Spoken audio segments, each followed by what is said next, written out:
Activamos el micrófono, por favor, muchachos.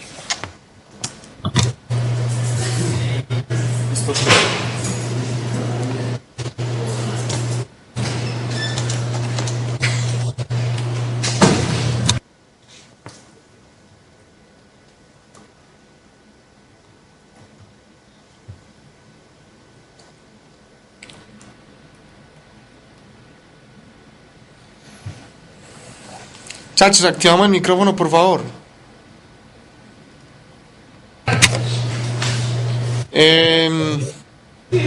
Bueno, muchachos, ya todos debieron de haber leído lo que tiene que ver con espacios de nombre, ¿cierto? De hecho, ya lo había mencionado con anterioridad en varias ocasiones. Entonces, recordando que es un espacio de nombre rápidamente, ¿cierto? Es una porción que yo encapsulo, una porción de código que yo encapsulo, ¿cierto? Para después hacerla válida dentro de otra porción de código, ¿cierto? Yo tengo un programa principal, ¿cierto? Aparte del programa principal creo varios espacios de nombres y digamos en el momento en que quiero activar un espacio de nombre o hacerlo válido, pues lo hago. Si no, pues no lo uso. ¿Cierto? Los espacios de nombres hay dos formas de usarlos. De hecho, ya se la había mencionado con anterioridad. Una de ellas es asociar el contexto del espacio de nombre a la variable. Refiéranse, por favor, muchachos, al ejercicio espacio-nombres.cpp.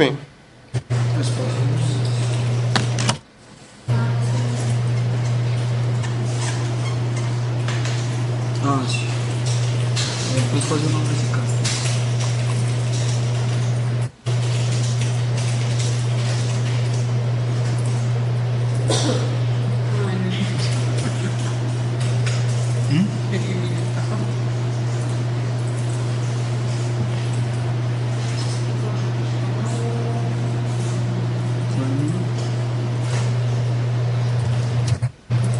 Entonces, miren, muchachos, lo que pasa ahí, ¿cierto? Pasa algo muy curioso, que estoy declarando una misma variable dentro de dos espacios de nombre diferentes, ¿cierto?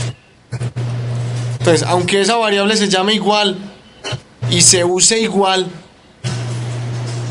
¿cierto? Son variables diferentes. ¿Por qué? Pues porque corresponden a espacios de nombres diferentes y sus bloques son independientes, ¿cierto? Entonces, si ustedes van y se fijan, antes de comenzar el main o el programa principal, yo activo el espacio de nombres 1, ¿cierto? Using namespace 1. ¿Qué le estoy diciendo al código ahí? Le estoy diciendo, vea, señor código, desde este momento, todo lo que esté dentro de namespace, dentro del namespace 1, que fue el que definí acá, o sea, int x, es válido para mí. Todo eso es válido para mí. Entonces, cuando llamen a x, ¿cierto? Va a ser válido o no hay ningún problema. Recíbalo, ¿cierto? Pero entonces, ¿qué pasa? Miren, aquí asigno, dentro del main, le asigno a x10. Obviamente el x de quién? Del espacio de nombres 1, porque fue el que activé, ¿cierto? Pero miren que yo puedo llamar la variable del otro espacio de nombres con su contexto. En este caso con 2. Y le doy otro valor. Y son dos variables totalmente diferentes, porque hacen parte de un espacio de nombres diferentes. Si ejecutamos el código, ¿cierto? Compilamos y ejecutamos, nos vamos a dar cuenta que cuando imprimimos x de uno y x de otro, nos salen valores diferentes, ¿cierto? Porque son variables diferentes. Algo para resaltar, muchachos. Un espacio de nombres se desactiva cuando activo otro, ¿cierto? Entonces, por eso, cuando uno va a usar una variable puntual de un espacio de nombres, no se recomienda activarlo. Si yo hubiera activado el espacio de nombres 2 aquí, si hubiera dicho esto,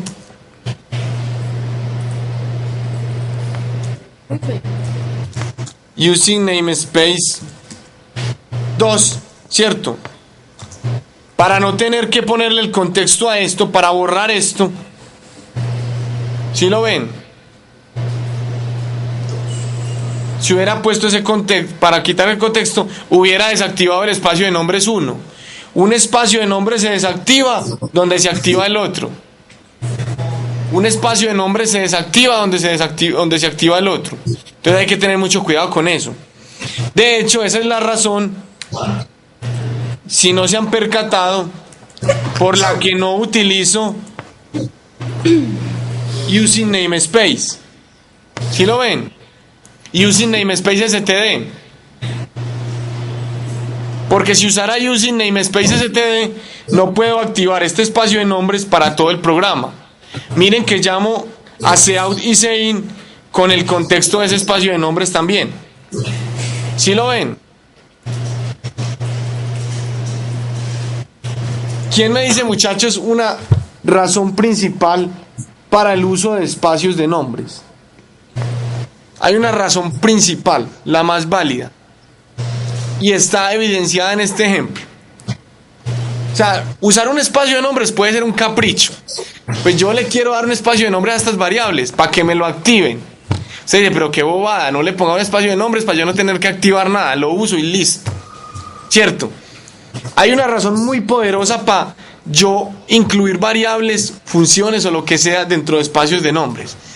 ¿Quién la intuye? ¿Quién me dice cuál es la principal o más poderosa?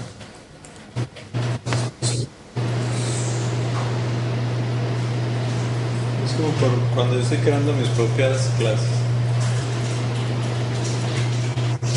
¿Por qué? ¿Pero por qué razón específica? Vas por buen camino.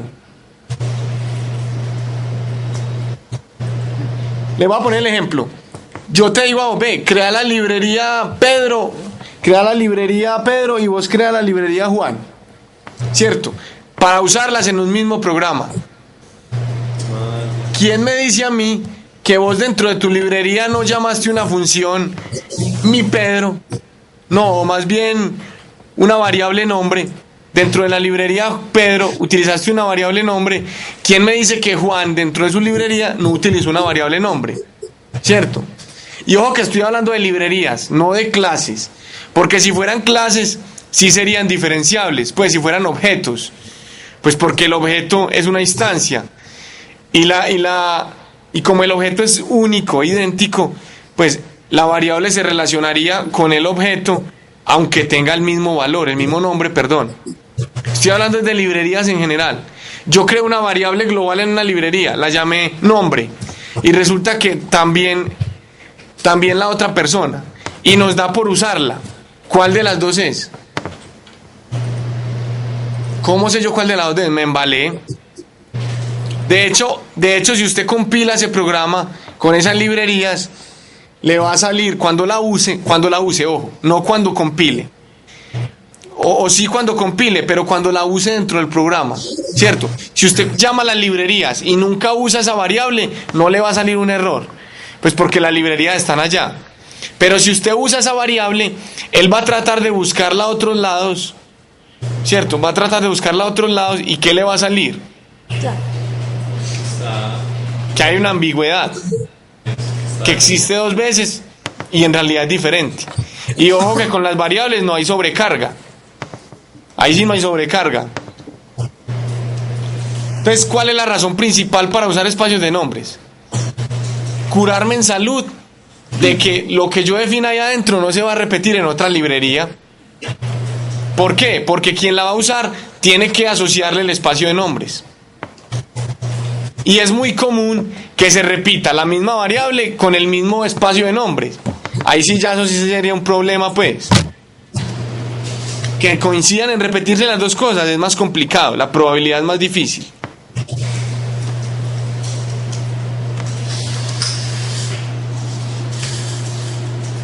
¿Alguna inquietud, muchachos, con respecto a los espacios de nombres?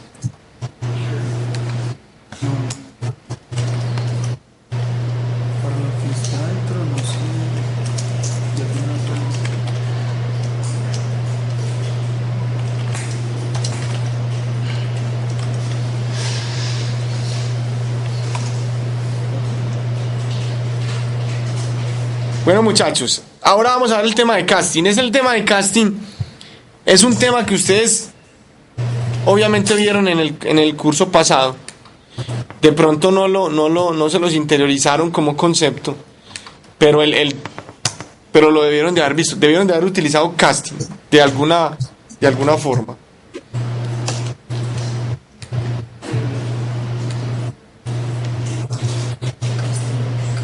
Entonces miren muchachos, hay varios tipos de casting, ¿cierto? Generalmente el casting que ustedes ya conocen, ¿cuál es? Cambiar un tipo de dato a la fuerza por otro. ¿Sí lo recuerdan?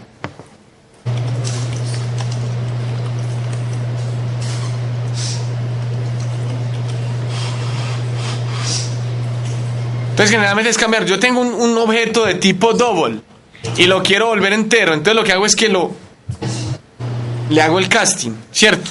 ¿Recuerdan esa forma?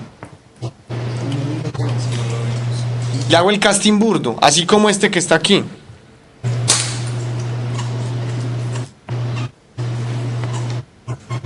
Este es un ejemplo con una clase, muchachos. Quiero que me entiendan el básico. Entonces recuerden cómo hacíamos. ¿Sí se acuerdan cómo hacíamos? Usted define una variable, por ejemplo, double.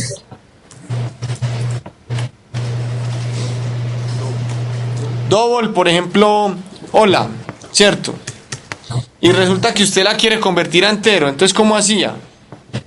Entonces recuerden que hacía int. Hola, ¿sí lo recuerdan? Sí. Y me quedaba con ese tipo de dato. Eso es un machetazo, pues, ¿cierto? Ahí lo que estoy haciendo es bruscamente cortarlo. ¿Por qué es un machetazo? Porque él no lo hace coherentemente. Él dice, ve, el double tiene tantos bits y los enteros tienen tantos bits. Ah, mochémoslo hasta acá y ya. Pero el tipo de datos que vos tenías ahí simplemente lo mochaste, ¿cierto? Existen unas formas más elegantes de hacer casting, ¿cierto? ¿Cuáles son esas formas más elegantes? Entonces, la primera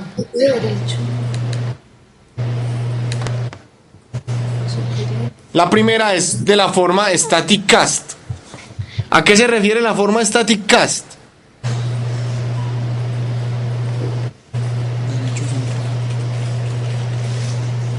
Esa forma static cast le dice al compilador que lo haga y no se lo deje a la ejecución, ¿cierto? Entonces, ¿qué pasa? Cuando usted generalmente tiene eso así forzado, como lo acabé de mostrar ahorita, ¿cierto? Lo que pasa es que en tiempo de ejecución se corta así bruscamente, ¿cierto? Cuando él detecta que tiene que hacer el cambio. Lo que hace estáticas es que le dice, no, venga, no lo corte así, ¿cierto? Reserve las posiciones de memoria que haya que reservar.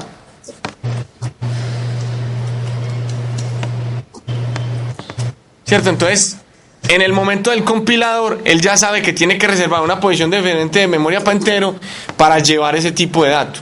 Es el mismo machetazo, pero reservando la posición de memoria con antelación. Aquí hay un ejemplo, muchachos, que tiene que ver con una clase, para que retomemos el tema de las clases. Pues, no hagamos ejemplos con programación estructurada, sino con programación orientada a objeto. Entonces, miren, tenemos la clase tiempo, ¿cierto? Tengo un constructor. Ese constructor me inicializa las dos variables de la clase, que son ¿cuáles? Hora y minuto. Por aquí están abajo y son privadas. Correcto. Tiene una función que se llama mostrar. Tiene una función que se llama operator int. Y tiene una función que retorna hora por 60 más minuto. Entonces recuerden, muchachos, que operator es la palabra reservada que nosotros utilizamos para definir operadores, ¿cierto? ¿Para qué estamos utilizando eso entonces? Para definir este operador de más, para permitir esa suma.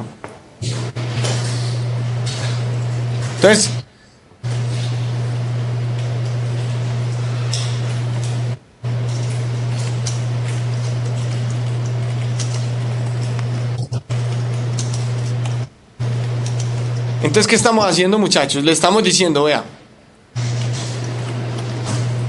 compilemos para que sea más claro, muchachos.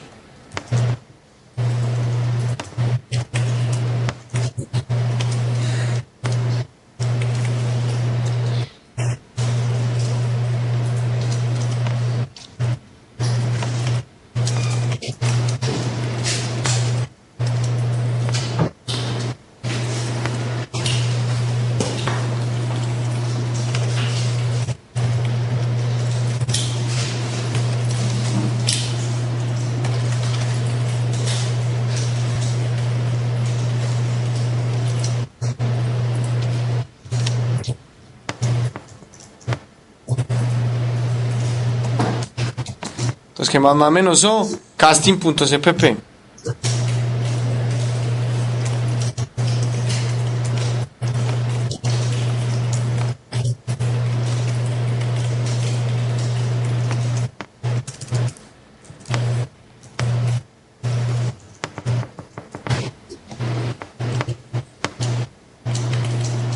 Ya miren lo que están haciendo, muchachos. ¿Qué pasa en la función mostrar? En la función mostrar, que es una función de la clase, ¿cierto? Me muestra la hora y el minuto, ¿cierto? Usando las variables de la clase, que es lo primero que pasa en el compilado, ¿sí lo ven? 12 y 24.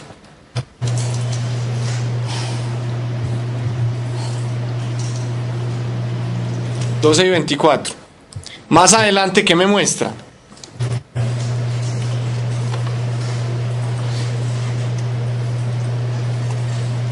Me dice, vea, a minutos, llévele un static cast por entero de ahora. ¿Sí recuerdan qué es ahora? Ahora es un objeto que tiene dos variables, que tienen las variables hora y minuto. Entonces, ¿qué me está diciendo? Vea, a las posiciones de memoria que tienen reservadas este objeto, trúnqueles para que quede como un entero, ¿cierto? Trúnqueles para que quede como un entero. Y llévelo a la variable minutos. Y después imprimo minutos. Entonces, por eso es que ustedes ven 7:44, ¿cierto? Porque hizo un truncado. Un truncado brusco. Este static cast sigue siendo un truncado brusco o el machetazo. ¿Qué es lo que hace el static? ¿O qué le da la connotación de static? ¿Cierto? Que él ya sabe la variable que viene. ¿Cierto? No hace... Pues él reserva antes de cortar. Reserva antes de cortar. Entonces, no es que venga, lo cortó y quedó en el mismo espacio de memoria el pedazo mocho, no. Él corta y se lo lleva para otro espacio de memoria que en realidad es un entero, ¿cierto? Entonces desaparece el pasado que tenía con respecto a la otra variable. Bueno, muchachos, esa es muy sencilla porque esa tiene que ver con respecto a lo que ya conocíamos. Pero las otras sí son diferentes.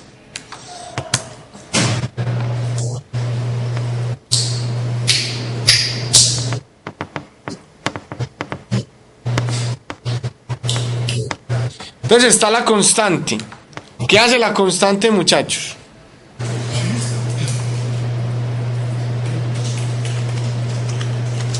Entonces, ojo, no siempre un casting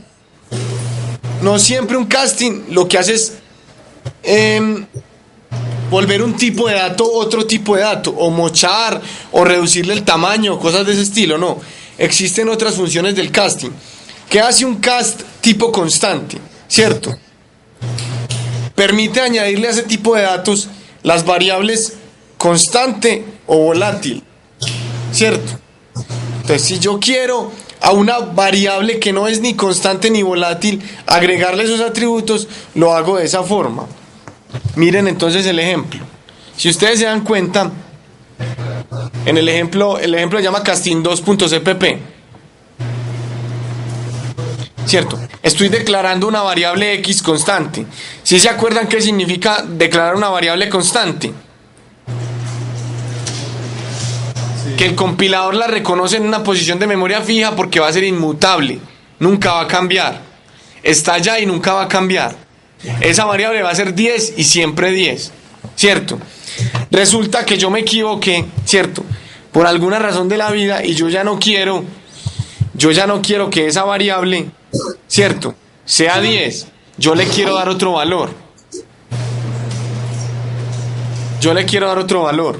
¿Qué pasa entonces ahí, muchachos? Entonces utilizo constcast, ¿cierto? A través de entero, aquí estoy haciendo un casting. ¿Qué es ese int x, muchachos? A ver si se aprendieron la lección de ahora. ¿Qué es int asterisco, perdón? Contenido del objeto apuntado, que es entero. Eso es, ahí estoy definiendo un tipo de dato. Pues o un objeto. Estoy declarando un objeto.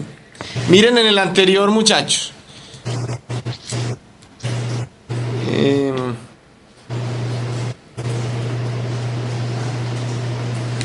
Miren cuando usaba el casting anterior. Miren cómo ponía en el casting anterior el tipo de dato. ¿Sí lo ven? ¿Qué quiere decir eso? Que cuando yo esté haciendo un casting entre menor mayor, ¿cierto? Entre los paréntesis rectos, le tengo que poner el tipo de dato al que quiero llegar o el que quiero obtener después de hacer el casting, ¿cierto?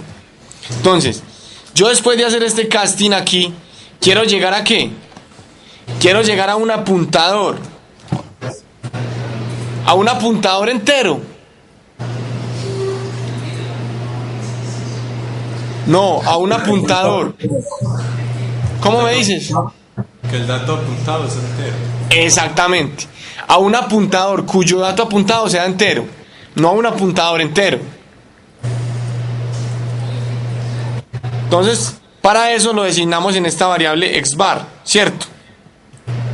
Pregunta: si xbar es un apuntador, ¿a qué estoy haciendo referencia con xbar? Sin el asterisco.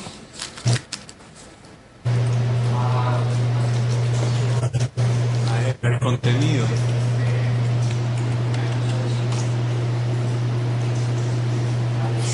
No. Sin el asterisco. Sin el asterisco, A la dirección, ¿cierto? me refiero al contenido. A la dirección de memoria o al contenido propio del apuntador, que es lo mismo, ¿cierto? Entonces le estoy diciendo, vea, pilas, apunte a esta dirección de memoria. Ahora, cuando me estoy refiriendo con el asterisco, ¿qué estoy diciendo? ¿O para dónde estoy llevando este 14? El contenido del objeto apuntado. El contenido del objeto apuntado, ¿cierto? Entonces, según esas dos líneas, ¿qué está haciendo de código, muchachos?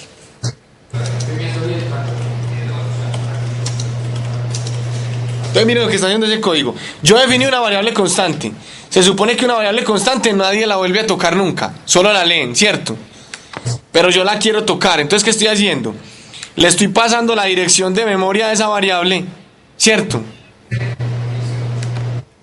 A el contenido de un apuntador. Entonces le estoy diciendo, vea, apúntemela, pilas, apúntemela, ¿cierto? Obviamente haciendo un constcast, un constcast. ¿Por qué tengo que hacer un constcast?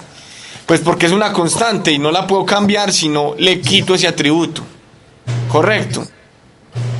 Entonces después le estoy diciendo, listo, como ya me la apuntó, lléveme al contenido de esa variable, llévemele 14.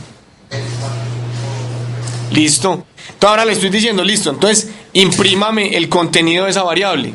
Porque mire que tiene asterisco. Si tiene asterisco me refiero al contenido del objeto apuntado o el tipo de dato apuntado.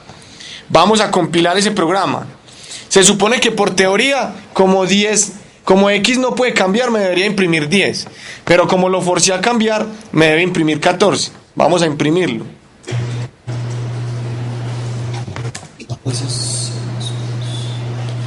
Más menos son.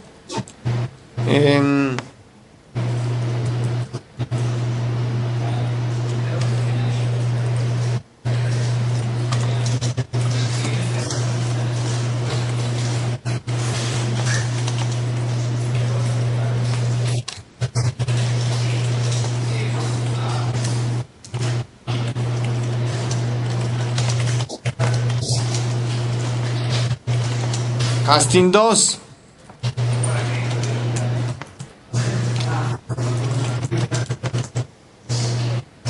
Casting 2. Vamos a ejecutarlo. Perdón. Casting 2.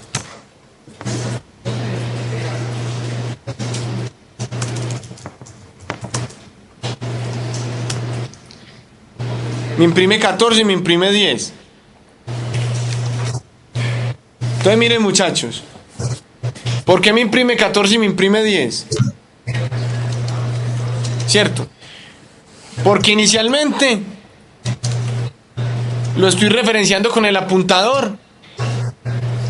Cuando me estoy refiriendo a asterisco, ¿Con el apuntador a qué me estoy refiriendo?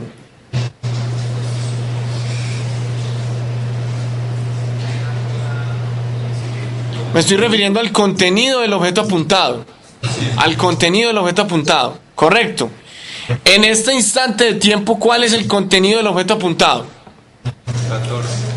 14, ¿cierto? Pero si yo llamo el objeto sin ningún apuntador, ¿me va a imprimir qué? El valor constante. Porque el constcast lo hice a través de qué? Del apuntador, no directamente. Si lo hubiera hecho directamente, sí le hubiera cambiado los atributos directos. ¿Queda claro eso? Yo puedo hacer el constcast a int, imprimir x y me puede salir 14. Así sería más fácil. ¿Queda claro entonces eso, muchachos? La diferencia entre haber usado el apuntador y no haber usado el apuntador. Sí, profe. Si no hubiera usado el apuntador, hubiera hecho el constcast sobre el entero directamente. Y ahí sí le hubiera cambiado totalmente la característica al entero.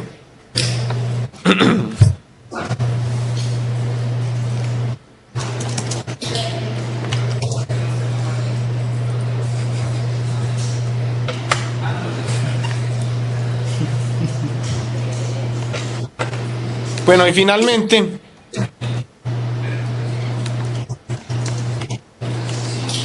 hay otro tipo de casting que se llama el reinterpret cast. Este reinterpret cast, muchachos, va a ser muy importante cuando estemos usando ficheros. Se van a dar cuenta. Es el casting 1A a la hora de usar ficheros. ¿Cómo funciona el reinterpret cast? ¿Qué hace?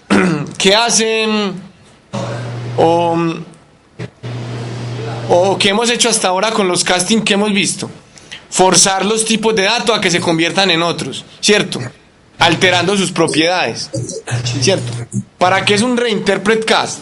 Un reinterpret cast es para yo lograr cambiar un tipo de dato o cambiar, por ejemplo, un objeto en otra cosa, ¿cierto? Y en algún instante de tiempo poder recobrar la memoria de ese objeto. Si yo hago un casting brusco, yo no puedo recordar la memoria del objeto, ¿cierto? Entonces, ¿qué hace el reinterpret cast? El reinterpret cast es muy sigiloso en ese tema.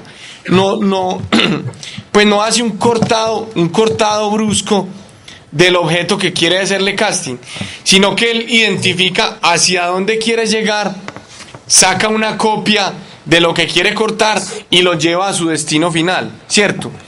Eso permite que cuando yo me quiera devolver de ese casting, él tenga memoria y él diga, pero verdad, este tipo de dato tenía una estructura. ¿Para qué sirve eso, muchachos? Eso sirve para lo siguiente.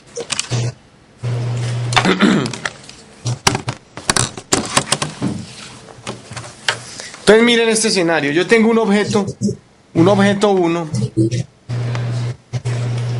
que tiene las siguientes casillas.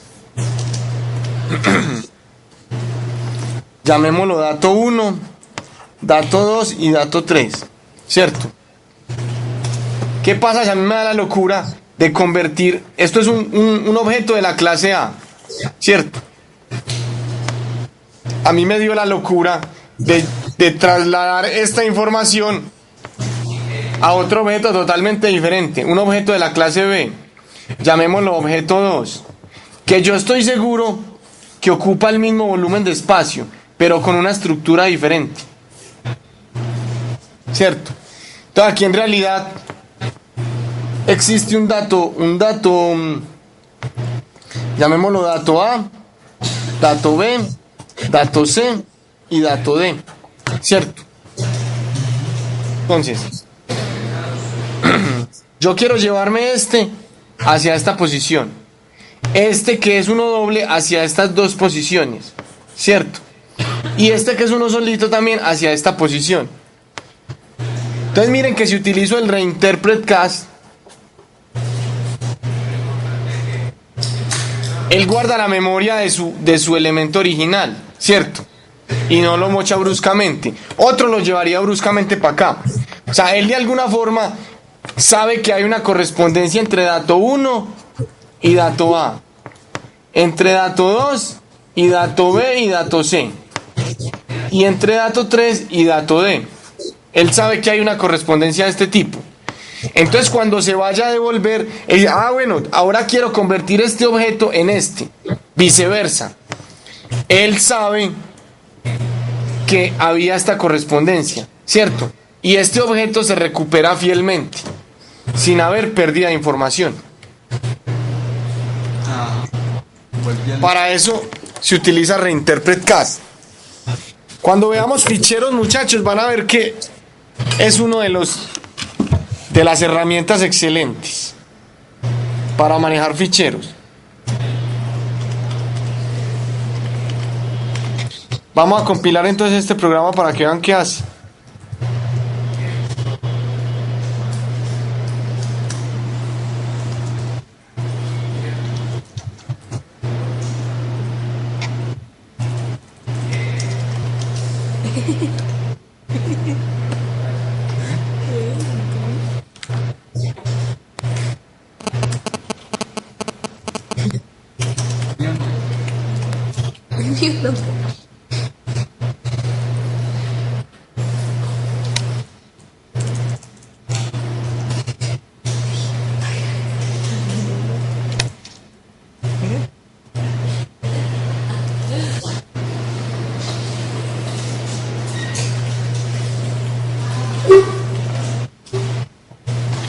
Ya lo compilaron, muchachos.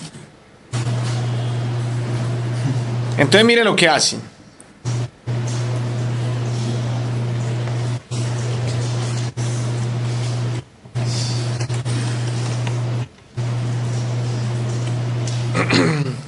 A X como entero le estoy llevando un número hexadecimal. ¿Sí lo ven? Le estoy llevando un número hexadecimal, ¿cierto?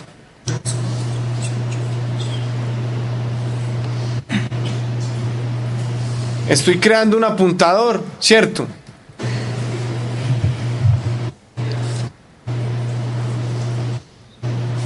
Hacia X.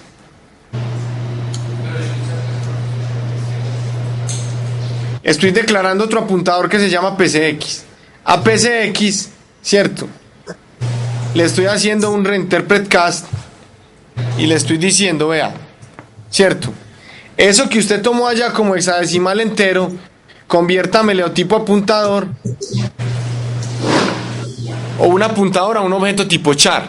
O sea, estoy haciendo una conversión entre entero a char, una conversión entre entero a char. ¿Queda claro, muchachos?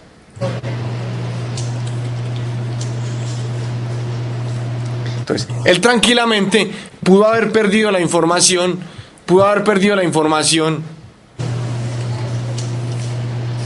con respecto a lo que existía ya, ¿cierto?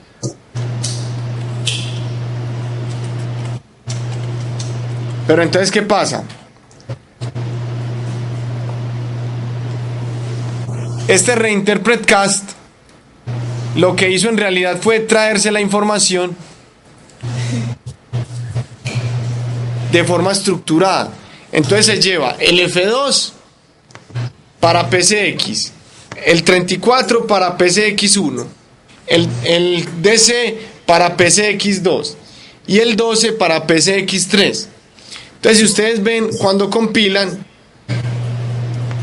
él arroja la impresión de manera estructurada. F2, 34, DC y 12. Si ustedes intentan hacer este ejercicio sin utilizar Reinterpret Cast, sino llevando eso de manera forzada a un arreglo con un cast brusco, se van a dar cuenta que el resultado no es el mismo.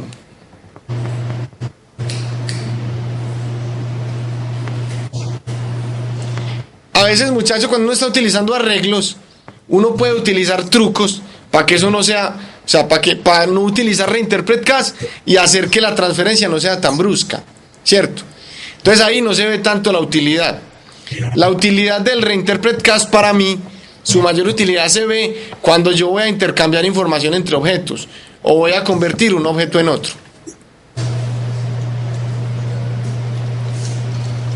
¿Sí queda claro eso, muchachos? ¿Hay alguna duda entre los ejemplos de casting que les puse?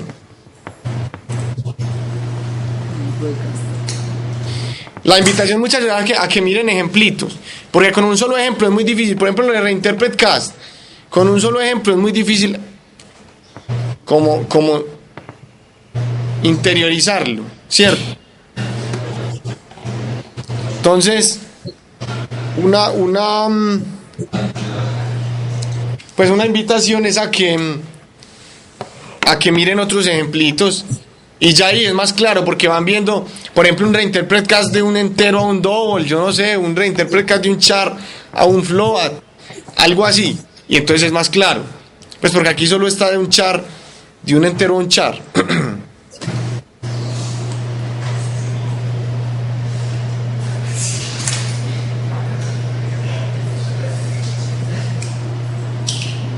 ¿Quedamos claros hasta ahí entonces, muchachos?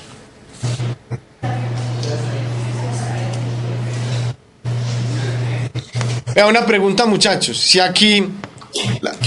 A ver quién es capaz de responderme. ¿Ustedes no creen que esta línea está yendo en contravía a lo que yo les dije?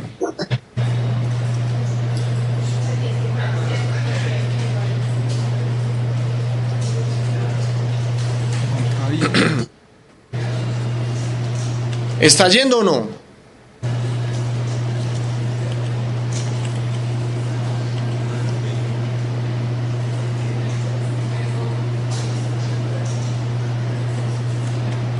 Mire que estoy haciendo una posición de memoria con asterisco.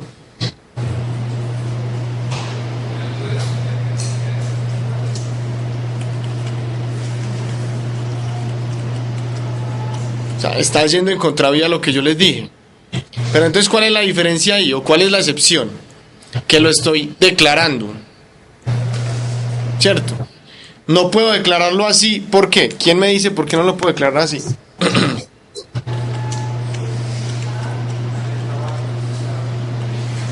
¿Por qué no lo puedo declarar así?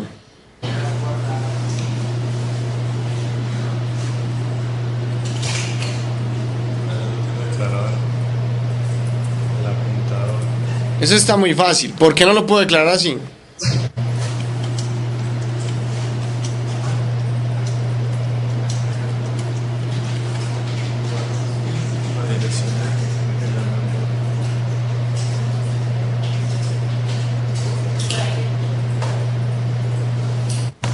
Les voy a hacer un ejemplito acá. Si yo declaro esto, para ustedes, ¿qué es esto? ¿Qué es eso? Una variable. ¿Y qué es esto de arriba? Igual, una variable. Una variable. Si yo no le pongo el asterisco, no es un apuntador. Esa es la única diferencia. ¿Cierto? Que lo estoy asignando en el momento en que lo estoy declarando. En los otros ejemplos nunca lo hice así. ¿Queda claro eso, muchachos? ¿Tienen alguna otra duda?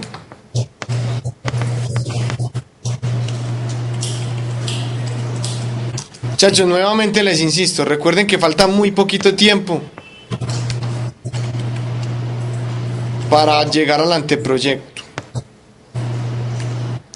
Entonces la invitación es a que los que faltan por hacerlo planteen su opción en la plataforma.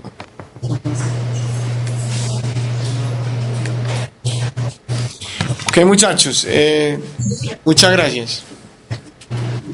Profe, muchas gracias.